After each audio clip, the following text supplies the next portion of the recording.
So this image here is really, really nice. I like the way it's in attempted completion. But let me tell you a couple of things you shouldn't do. Alright, so right now we have a tilted horizon. We have something of a tilt happening that this character is on. And I think everything else is pretty much tilted the same way. This is a, how do I put this? These are extra sprinkles that you don't need because the muffin batter is just so perfect. You really don't need any toppings. Do you get what I'm saying? Excessive composition or cinematic compositions, like excessive tools used in this in the composition, don't help anything. If you're not dealing with some sort of airship, you're not dealing with a three-point perspective, you're not dealing with some sort of action scene. The action scene usually is the reason why we have a scene tilt, because either we are in a POV shot and the person is falling over, or in a sword slash, or the cameraman is deliberately trying to make the audience feel like they are part of the scene, so they tilt the camera, and therefore the horizon tilts. Remember, it is not an actual horizon tilt, it is the tilt of the camera. And this really works only if you have a horizontal canvas.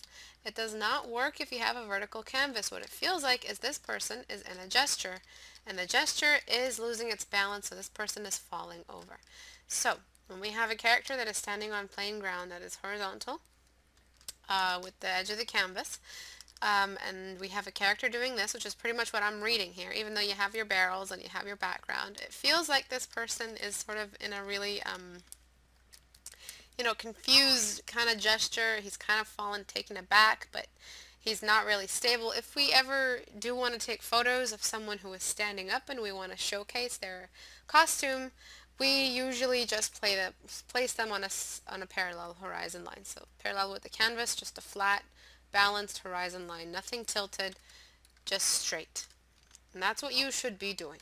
You are attempting a cinematic, photographic tool that isn't really like you're using it because you can. You're not using it because any action scene or any specific story is dependent on that amount of action or that kind of framing. So the suggestion is, of course, tilt it back. Right, so I'm just going to tilt it back for you. And after we tilt it, things will make a little bit more sense. Because this character is standing up and he's kind of, you're showing off the character. It's a load screen for a game, whatever it might be used as. We always want to think about the function behind it.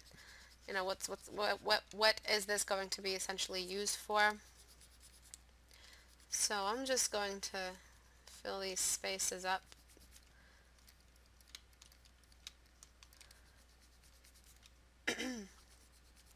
That's what I want you to think about is the cinema behind the painting. If it was a cinematic scene, does it really need that kind of framing? Does it really need that kind of camera movement? Is it really that necessary? So you just have to ask yourself these questions. Okay, so I'm just trying to clean this up. Sorry if I sniffle. It was my bad. I did this to myself. I should be more careful. Alright, now that's taken care of. Composition is fixed. Sort of. Framing is fixed, not full composition. The next thing is the character itself. So, anatomy-wise, the hand is too small compared to the size of the head. Just going to fix that real quick. Before, after. The character is not separate from the background, so you need to do something where the character becomes, where we have levels of atmosphere. So we've got the foreground barrels that are darker. The character himself, that is the second lightest, and the background that is the lightest. So at this point, let's separate the foreground from the middle ground. So I'm just trying to separate these barrels. Select inverse. Because right now we're having a bit of confusion happening. If he was as close to us as the barrels were, he would be as dark as the barrels. But the higher he gets, the higher his body gets, the lighter he gets. So we're kind of in between both middle ground and foreground with him, and that shouldn't happen. We need to separate him from the background, or separate him from everywhere else, every other ground. Right. I also don't see the barrels as being anything significant. They're taking up so much space on the canvas, and they're not really offering anything specific to the scene. You're also making the main character share the center of the canvas with the background, which is very little in detail. And you're pushing him off this way, fighting with the barrels for some attention. This is not good either. We have to move him over to the side so that we can sort of involve him in the focal point. So he would need to be pushed this way.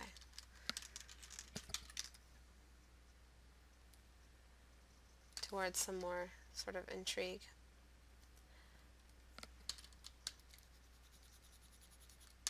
So just give me a moment because I have a lot of photoshopping to do with this image. This might take me a bit of time. Alright. Oops. Okie dokie. Sorry about the double tree. Now we need to separate him from the background that he's in. So the background needs to be a touch lighter, and he needs to enter some sort of shade. And the shade that he's in is going to be a consistent shade throughout his whole body. So it's not just one area that gets light and one area that doesn't. It's you choose the shade that this cube is going to have compared to the other cubes, and you stick to it. You have to make sure that you're doing that.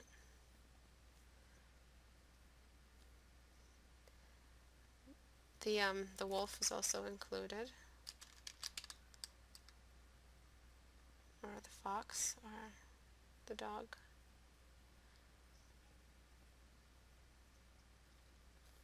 So the first mistake was having to deal with that tilted horizon. It really, really messed up your character placement and your character showcase.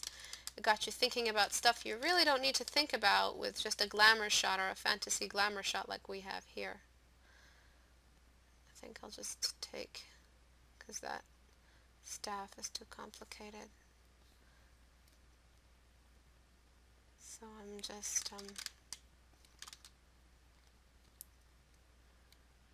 lassoing out the main unit, and then everything else can sort of fall into place.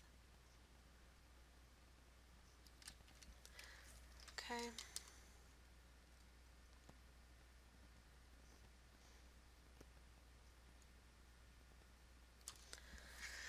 Alright, so I'm going to select inverse and lighten the area around him, because you have him confused with a lot of other stuff surrounding him, and what we need to do is separate him from the background. So the best way to do this is to sort of overexpose the background. It's kind of like that white sky that happens when we have like overcast. So I feel like that's the kind of weather. Whenever you have an outdoor scene, always think about the kind of weather we're dealing with. So there would be more greens here. See, these are the pre-painting washes that I'm throwing over. I am getting rid of your detail. I am sorry about that. But we sort of have to separate him from the background. And then back to him, we have to throw over one consistent value, and that's how dark we'll go with him. So that'll be sort of his value range in that area. We don't go any darker than that. And what you have here is a very confused framing. Where you've placed the trees, where you've placed other stuff like the background castle in the background, all of that stuff is taking away from the framing. So everything we have to make sure that it is showcasing this main character. So his headspace has to be uninterrupted. Trees and stuff like that have to make way for the character. So as if you're a photographer and you're setting up your scene, would you allow that tree to take up that much space?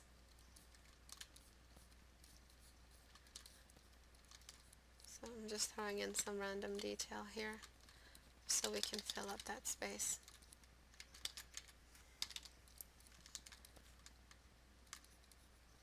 You have to be very careful when you're spending this much time on detail for the character, not to throw away all of that time spent on really, really super unnecessary units that you're just using to fill up your scene. You can't just throw in anything and hope that it fills up your scene or fills up the canvas.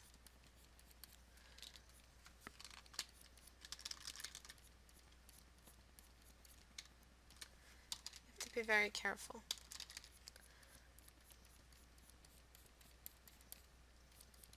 Just throwing in some random detail sort of and showing you where to place him exactly.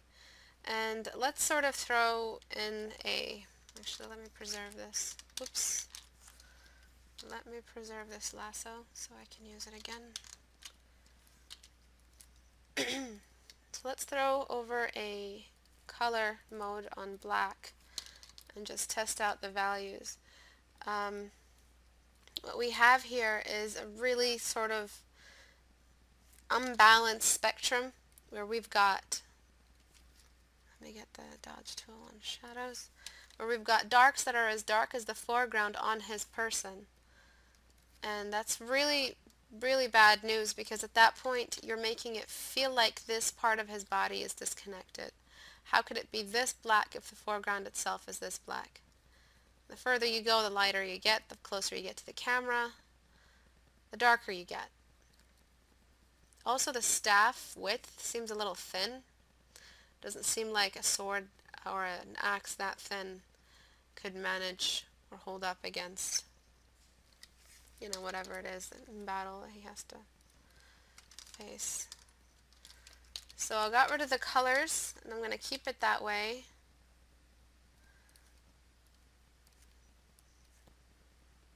Because I really want to show you that, sorry, one second, there's a lot to do. I really want to show you that it's not that necessary to think too much about the placement or the staging when you have a character taking over, because it's basically like a character design lineup, and you're just adding some minor details that sort of give some context or some landscape or some intrigue. So treat it as if it was a character design lineup page where you have the gray background and you have everything clean. Treat it like that as first of all, so that you remember to respect the fact that the character is the most detailed. Everything for it is framed around the character. And nothing takes away from the fact that this character is on the showcase. This is their moment to shine. So if you're taking away from that, we have nothing to look at. We have a really confused composition with a really confused character design. So now that you have his placement, he needs to go just a little bit lighter. You can go dark in all of the areas that need to go dark. So I'm going to lighten him up one more time. And that being done, we can start placing in some light taken from the values in the the atmosphere in the outer areas from that character, so that we can make it feel like he is part of the same light source, therefore part of the same environment. So we're placing some main lights on his chin, and you see this immediately popped him out because we chose the right value for him. We're placing that light also on his armor, on anything that is exposed. So think about the cube. How does the cube relate to all of this? Some on his hair, a little on his neck, some cast shadows.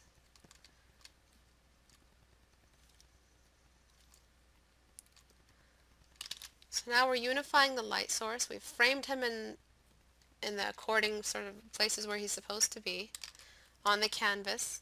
He's standing like it's like a painting of a hero or someone who saved the land or something. Why would you throw him off into the scene to the side? That really doesn't help focus on the character much. And his head would cast a shadow over his armor this way. So we've got to throw a shadow there. just like so. Sorry, I just would have to do it right.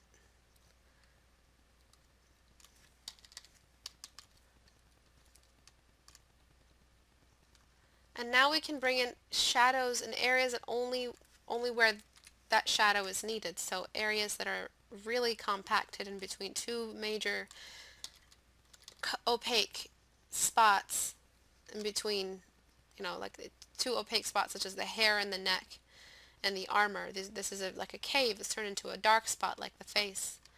And so we have to make sure that darkness is exemplified. And that's the only place it can really go dark, in the midground. I'm going to lighten the background just a little bit, and then we'll separate these units from each other. Working with color can really confuse your setting.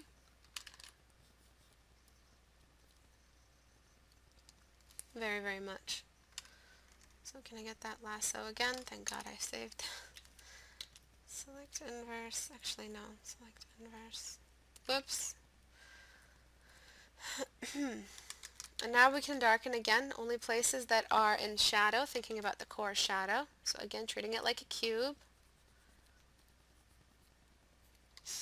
And that way the character sort of starts to fit in with their environment. That's too dark.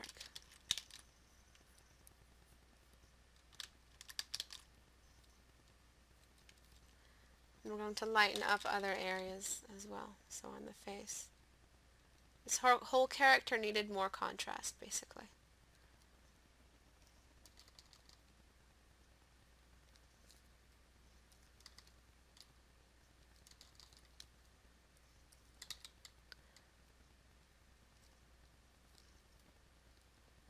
So now your character is really fitting in.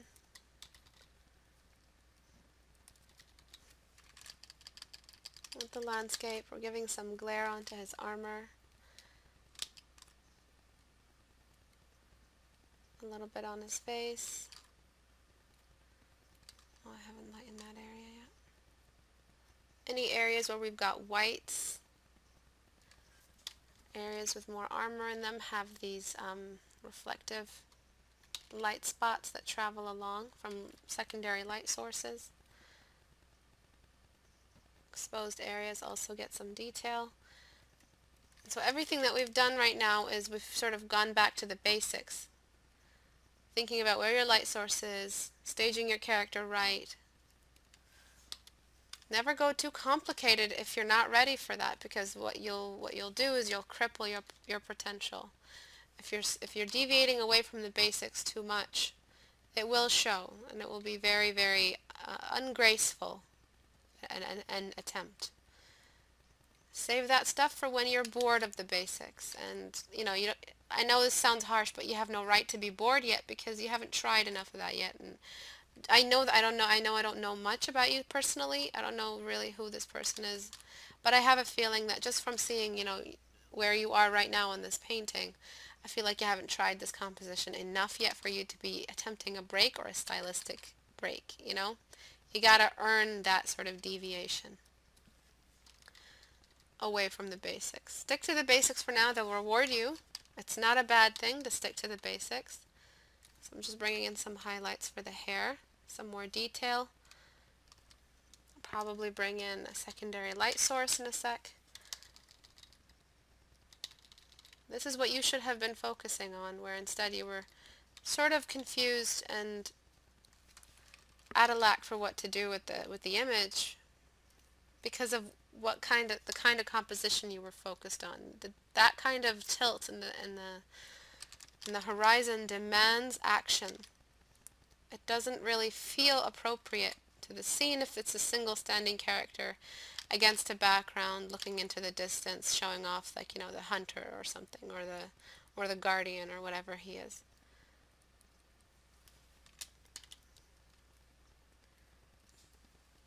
To deselect in order to do these secondary light sources.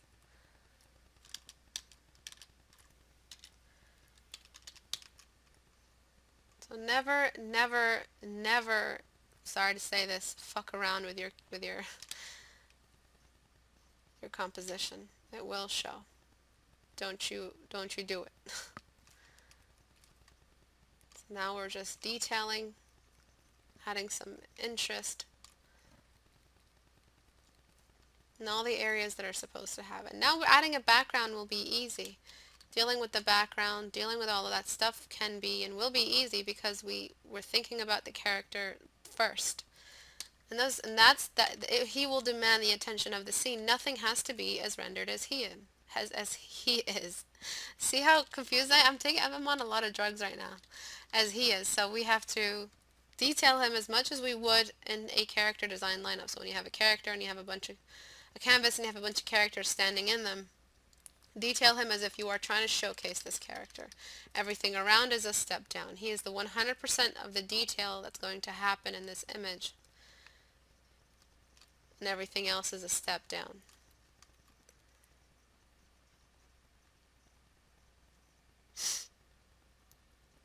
Okay, whoopsie. So I'm just trying to fix the perspective on his head, making sure everything is sort of settled in that department. Not sure why this is lighter.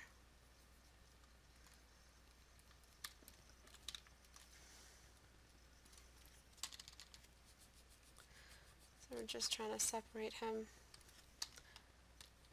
from his background as much as possible, because again, this is a character showcase. It's an illustration of a character. You know, for whoever it is you're going to be working for. We see a lot of this kind of stuff in the Magic the Gathering cards. If there's a specific character like the Magician or the Enchantress or whatever, you see them in their own, you see them in their own sort of environment, but that environment never impedes, never stands in the way of their showcase. The spotlight is always on that one character. And if you're a character artist, which you are, this is a very well drawn character, it's going somewhere. If you're a character artist, you never want anything to take away from all the work you're investing in detailing that character, of course. You want to make sure you're letting your portfolio, or letting anyone who's looking at your portfolio see exactly what it is that you want them to see and what you want to be hired for. If you want to be hired, if this is for fun, you still want to follow the rules, because these rules are there for a reason.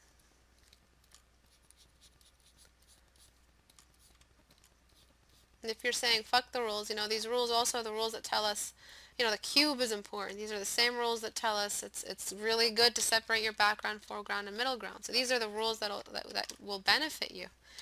You can never say, screw the rules, I have my own. It's not like that.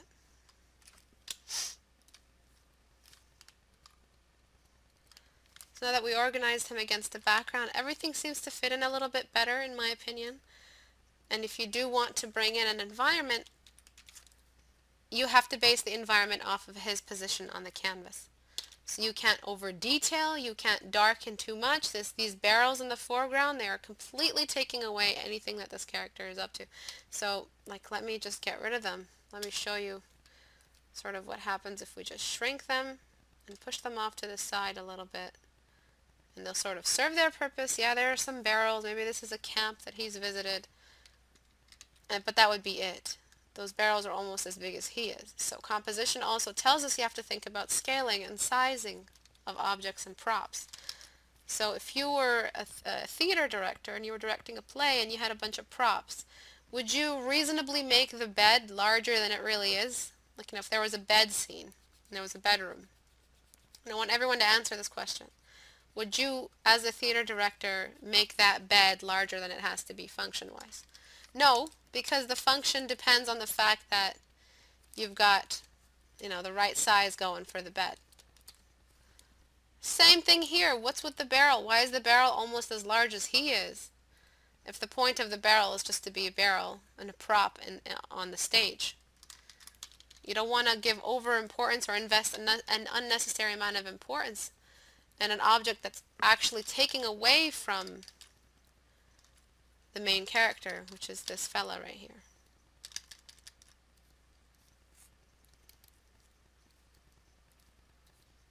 Want to be careful when you do that. Alright, and lastly, this is no longer going to be helpful. Actually, it is.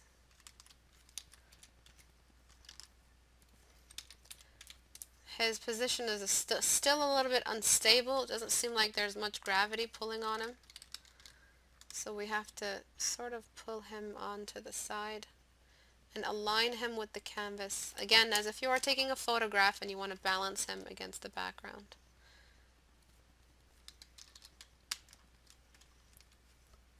Just like so.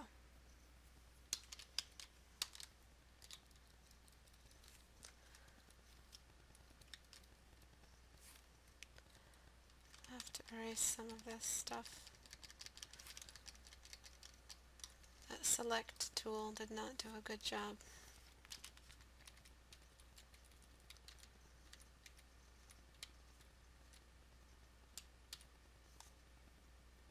Oh, I guess that's good.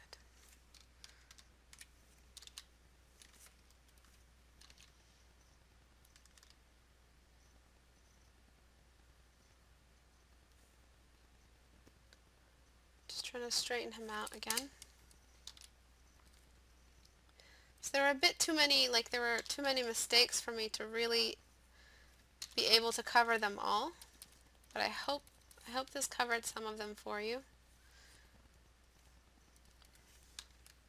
Never, never, never play around with a solid composition. There is a set composition for a certain kind of style or a certain kind of topic, and you're just going to have to deal with the fact that you have to keep that composition consistent in your work. You can also afford some detail now that you have a clean background. Again, you can always separate him and add in an environment background later. You can have a castle, but it cannot be more detailed than him. So now that you do have a clean background, sort of, you can bring in some detail in the hair. This image might need these ridges in his armor need to be shown from the side. Oops.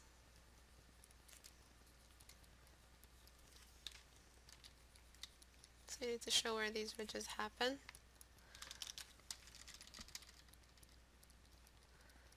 I did add a bit of detail which might have changed your character's look a little bit.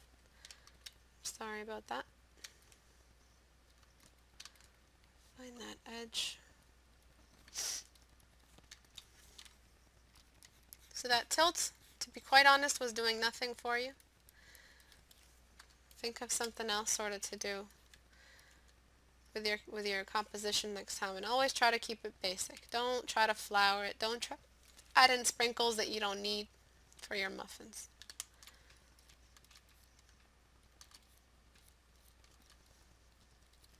So someone asked me about drapery and folds and how to study them and how to draw them. I'll be doing a video on that soon. Someone else also asked me about collarbones and the general neck collarbone cleavage area, but they're having trouble with that. I'll be doing a video on that. Lots of videos are coming up, and the more that you guys suggest, the more that I'll make. Really, I have the knowledge in my brain, whatever I know. I don't know a lot. But whatever I know, I have it there ready to be shared with you guys, because you know how much I love talking. So all you have to do is just comment below, and if this is on YouTube, or just suggest one on Facebook, and I'll be more than happy to give a focused lesson on one or, any specific topic you guys need help with.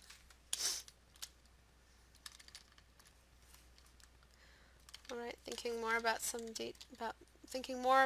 more detail. God, I'm so drugged up. Stupid Sudafed. Do not take this if you are going to stream art class. That should be written on the bottle.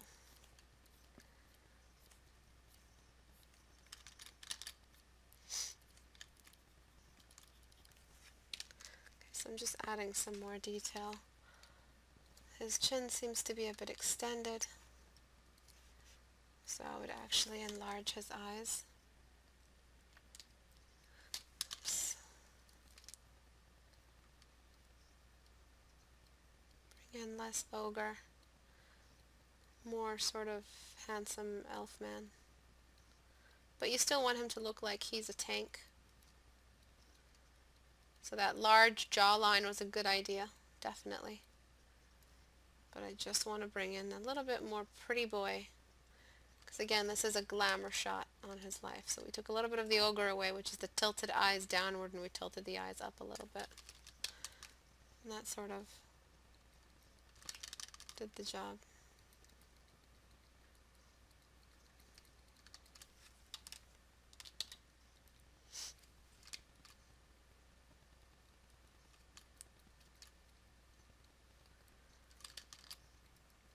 So everything is working so that this character right here is the most detailed, is the most interesting. And please don't forget this rule about composition. Never flower it if the character's already there to flower it for you. You don't need that crazy Andre Wallin tilted canvas. You don't see him doing that for non-cinematic, non-horizontal canvas scenes. That Levantep, that Hollywood concept artist, that Hollywood concept artist lens flare kind of stuff they use in Terminator or Transformers. You don't need any of that. This is a fantasy illustration, glamour, painting, really, really, really romanticized, and really similar to the classics in the way they drew, like, Hector or Achilles or whatever. You want to stick to that really, really simplified background.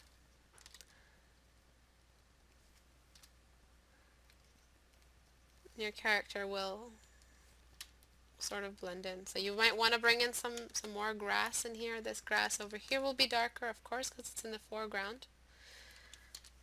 So bringing in some grass will help, or some other stuff to express the sort of environment. So if it's in the woodlands and he's like searching for something. You also have a great opportunity for a great gesture to give him. And again, you might want to enlarge his hands, are very, very small. So I'm just going to throw a big blob here, showing you how large the hand should be. And how sort of thick that staff should be, or that axe, that staff-like axe.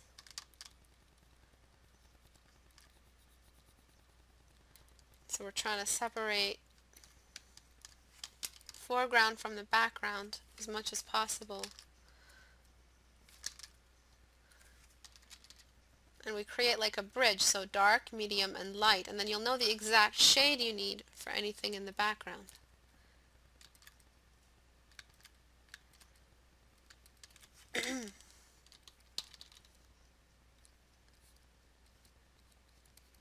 So wherever he is in the background, and then you've got your little sort of castle that you had before.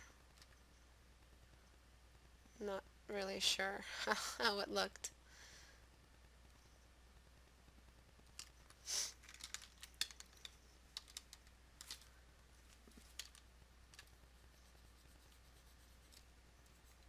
It'll sort of have its own specific value that you can never ever change.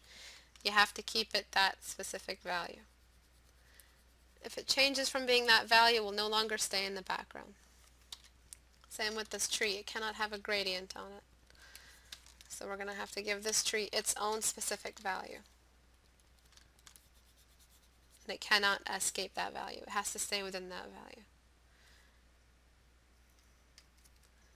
To bring in the color of the background. Oopsie. 10. Will that work? Yes.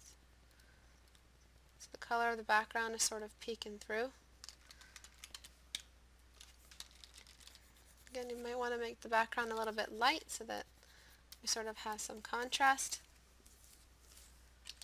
Or you can make it a little darker. I recommend the light sort of gradient. That way everything forms around this character like a spotlight would, giving the character the sort of attention that he needs. Just like that. And everything else is a frame. And flatten the whole image. And then throw one last little frame over everything. And that character becomes the the focal point. I would crop the image as well. Just like that. And imagine this with render, imagine this with color, with more detail, more clouds. This is how it's supposed to look.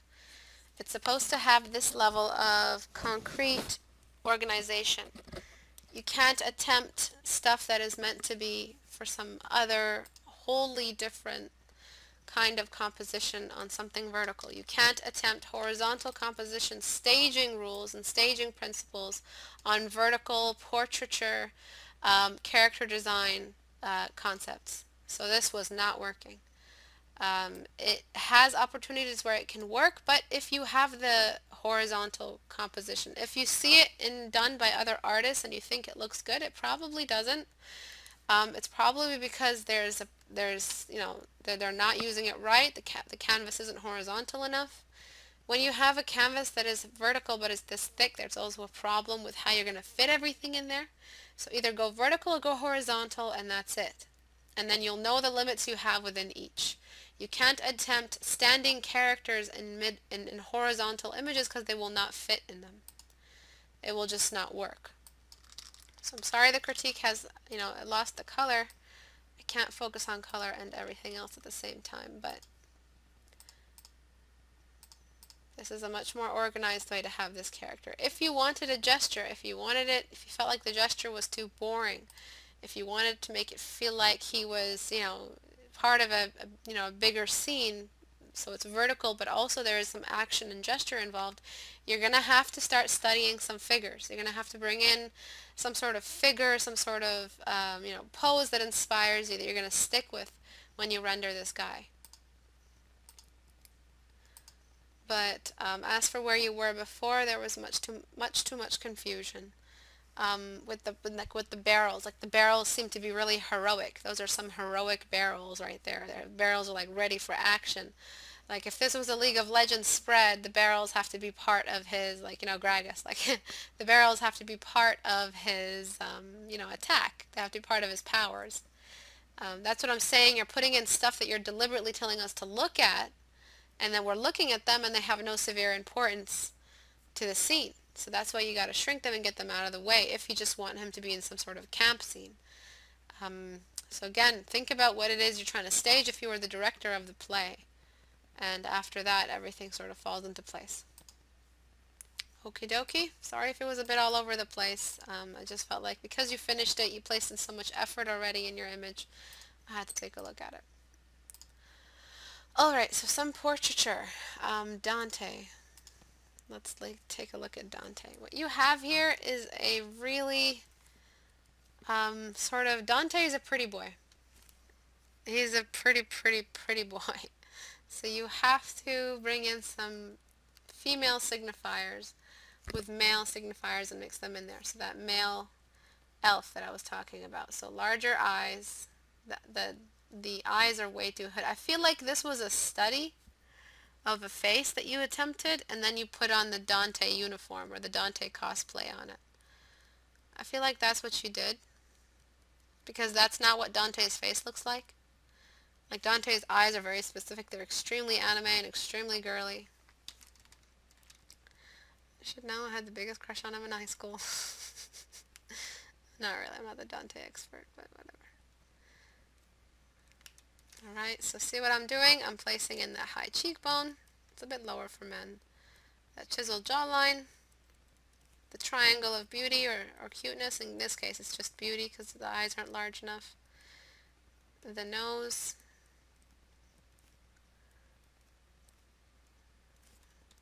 And we're just going to take a look at where it was before, after. You had the larger jawline, smaller eyes, large nose. What is that called? Does everybody know what that's called? What do we call the upside down triangle or the right side up triangle? Large jaw, large nose, small eyes.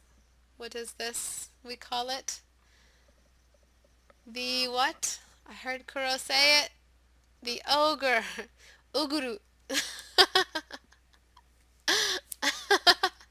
Uguru-san. That's awesome.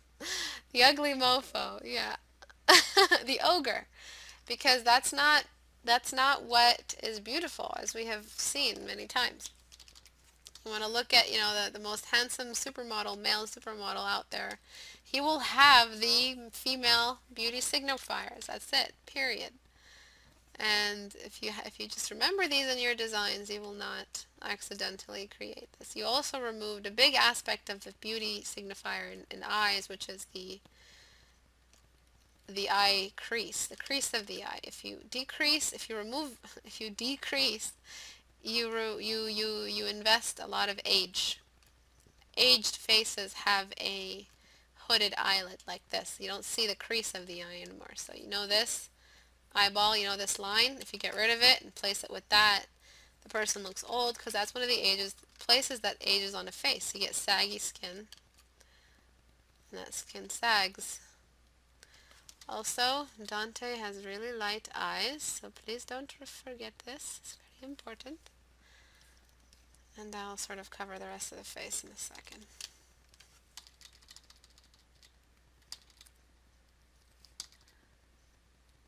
Okay, so you want to make it seem like what does he have a rose? He's not Tuxedo Mask. Tuxedo Max, or whatever his name is. Dante is enough of a flirt. He does not need a rose. His guns will carry him home.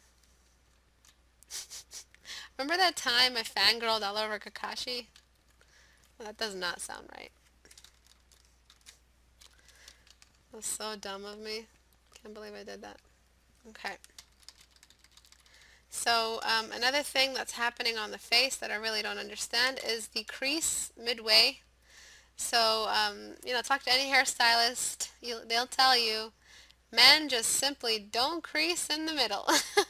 Alright? You just never do that. You're going to look like that kid from King of the Hill. You just don't want to do that. So you want to throw in some hair here, interrupt that crease. Sorry, I'm using a large brush.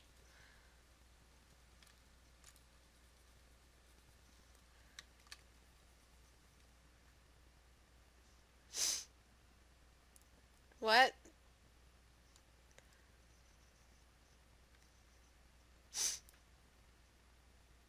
Easy, guys. Easy with the dirty jokes. This ain't no place for that. We try to keep it friendly. Right, so the hair curves. It's darker up here. So this has been sitting in the little critique box for a while, so I thought I should take a look at it. So the hair curves, remember, it curves on an angle, the highlight. So just like this. You're hiding a major component of the beauty factor, so what you have to do is give an excess of intrigue on the eyes.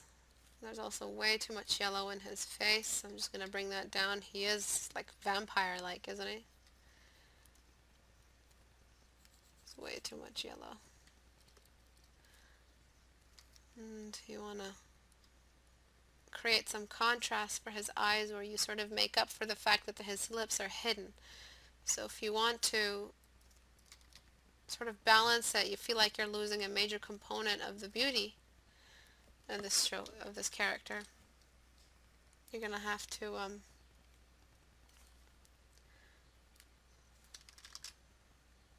bring in some dramatic lighting. Another thing that the ogre does is it has eyes that are close together, which is what you had. Excuse me. Damn it. Dante's nose is also really straight and really out. So you've got a lot of proportion issues, you've got a lot of beauty, confusion. And I recommend doing some studies for you as a student, a specific diagnosis where you are. You should be doing some face studies. You still have dependency on the line. Don't attempt full illustrations without having a decent backup of studies behind you, sort of helping you through. Because if you're attempting stuff you haven't tried before, what's going to happen is it's going to be a study. Even though you spend hours on it, it's going to be one really, really long, overly worshipped study. And that's what this has become. This is my lecture on stop trying to make masterpieces before you've done any decent amount of studies. So please stop trying to make masterpieces if you want to improve, because you're spending all your energy on the masterpiece instead of focusing on one specific topic to improve on. So you could be spending all that time you spent drawing Dante, you could have spent it working on your eyes or working on getting likeness right from working with a reference. All of that will help you eventually. It will lead you towards a time in your future where you can draw Dante in this kind of scene, but you're drawing it with a bit more skill behind you, skill that you gained from studies. His whole haircut was sort of not really the Dante haircut.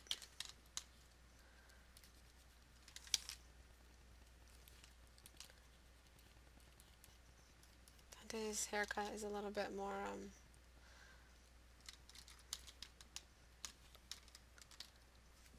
oopsie. It's a little bit more boyish, just like that. That's all I can really say about this one. So where he is now is a bit of a jump from where he was before. Just a couple changes. He looked like a completely different person dressing up and cosplaying as Dante. The wig kind of looked fake and disconnected. The skin tone was completely disconnected. After I sort of created like a plate, this is not finished. What I did needs a lot more work. But it's sort of a better plate that matches the atmosphere. The face is less saturated. This is where you should be starting out and then working more. So this is not a finished set. You need to think about getting a reference, and you need to think about getting hold of a pose that seems a bit more, Dante-like. You want to throw in that rose, go right ahead. I'm just saying he's a bit of a badass. He doesn't do that. I'm a fangirl right now. But please, please, please, please, please stop making masterpieces. Just study. Studies will help you. Give him a bit of a more. It's not a female face. It's definitely a male face. But it's got more female. It's got more elf than ogre. And that's very, very important. Also, the canvas itself composition was a bit off. If you have this kind of scene, I think it's best to close, whoopsie, that's way too much. Close everything off.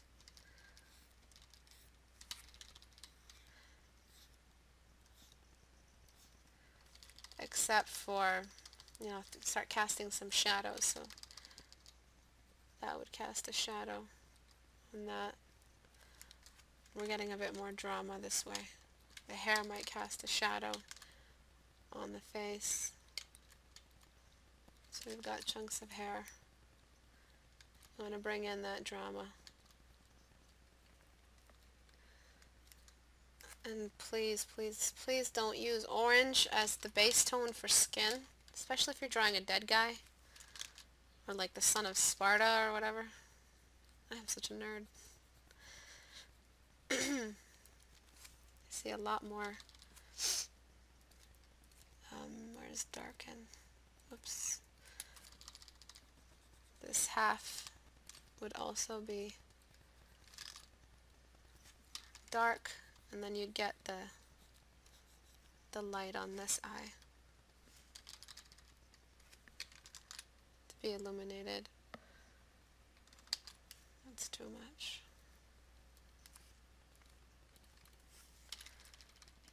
There's a lot you can do with a minimal palette and one single light source coming out from the side.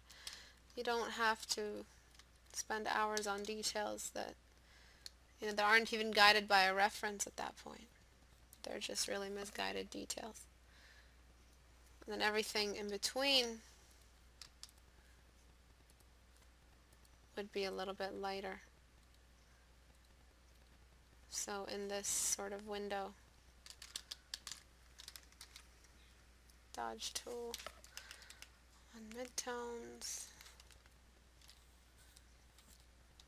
just like that behind him. I kind of like that texture. It's sort of working. No, dodge tool. No, down. Down, dodge tool. Bad.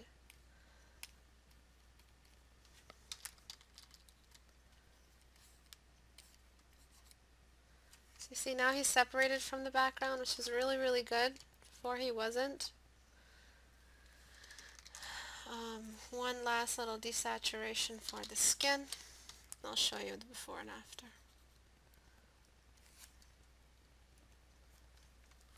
I kind of just want to lighten his eyes up, but it's probably going to look like a Frank Miller spread. I don't know. Let's try it.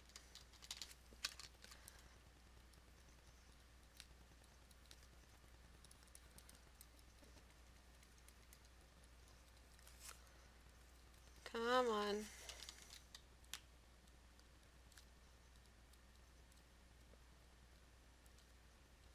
Maybe some secondary light source. I don't know. Does that look like Dante now? I don't know. Yeah, it's starting to look like Frank Miller.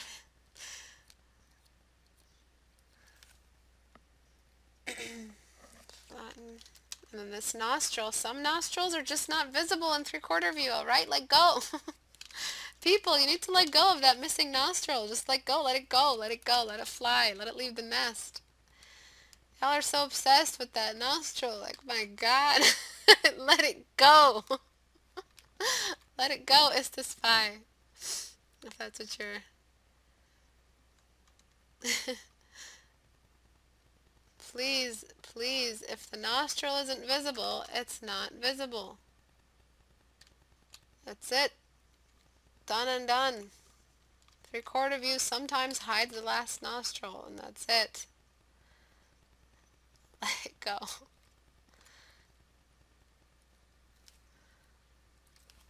One last little thing. I'm sorry, I'm a perfectionist and I'm losing time. Gotta tuck that chin in.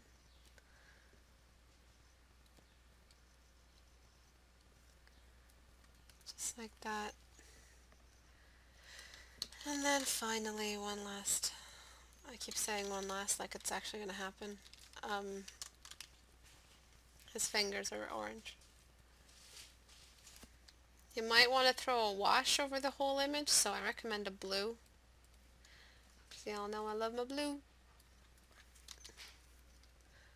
Then bring it down and just have that in there.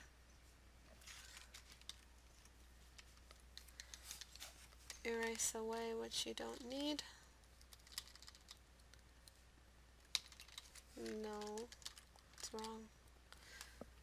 Actually, I'm just going to bring in a white.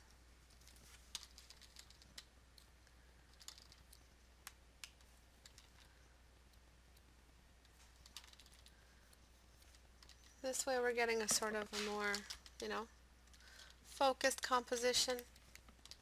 You can go ahead and lighten all of these shadows too. Maybe raise his collar just a little bit so we get that really, really nice cast shadow on his face. I'll show you what I mean. Man, Sudafed is effective. So this thing. Look at that, that's yummy. That's good. That's really yummy right there. His hair is also cut off too soon. I'm gonna bring in some hair.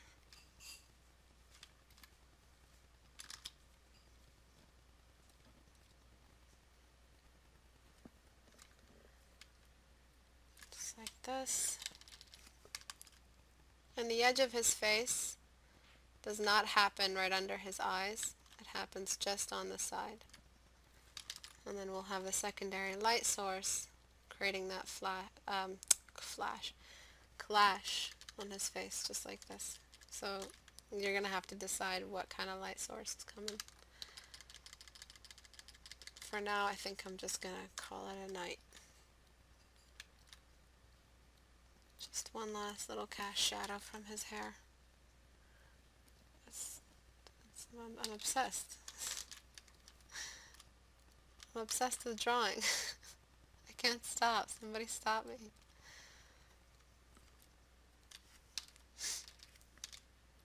Sorry if I'm not watching the chat. That purple light source, maybe. The one that reveals everything? I don't know.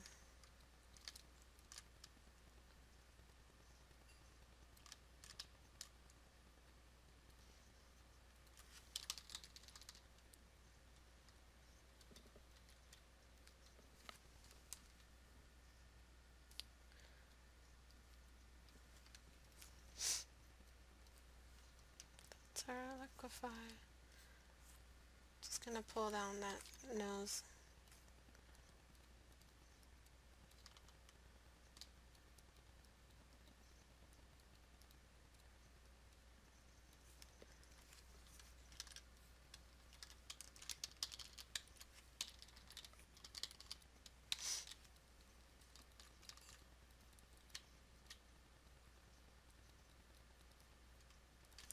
Give him a smile. Maybe you can sneak in a lip corner from the side there. There's Dante. That stupid smile of his. There he is. I need help. That Cupid's bow needs to get illuminated a little bit. You can hear all the girls swoon. Cast shadow off the chin. I think I'm good now. I think I'm good. So you're gonna see the before and after. It is gonna be quite a difference because yeah, I've been painting this for about 30 minutes. But like I say always, you saw me do this. There's nothing new. There's no hocus pocus. I tell you guys what, causes a face to not look a certain way. I tell you about the ogre and the elf. I hide nothing from you about my process. Please, please stop it with the masterpieces. You don't need them.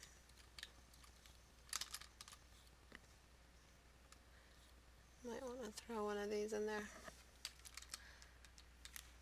Alright. No, I do not possess any magic. Oh, he's using the thorns to clean his teeth. Oh, how Dante-like. How very, very Dante-like.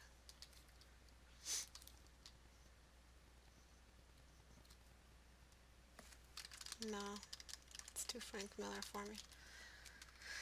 Alright, so again, before and after, you'll see the sort of the framing that I added.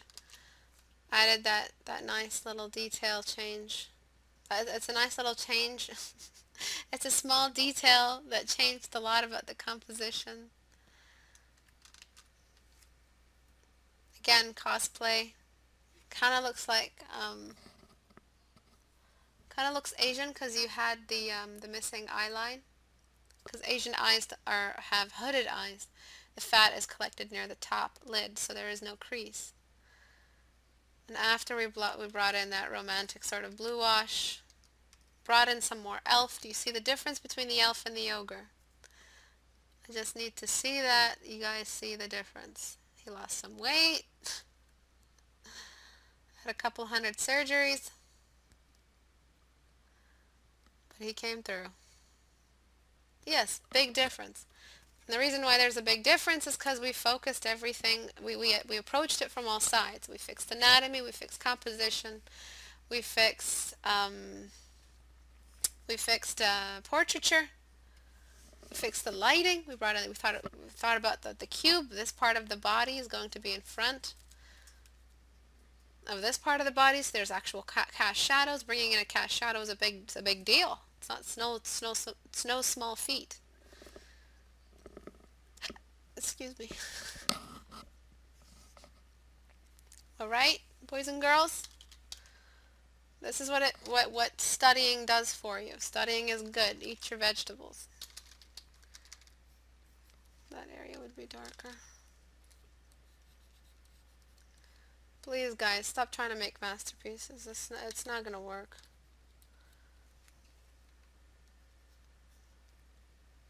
bit of light. Can someone actually just come through the computer and stop me? It's Dante, what can I say? Thank you for bearing with my broken, sick voice, and have a great day, guys. Bye-bye.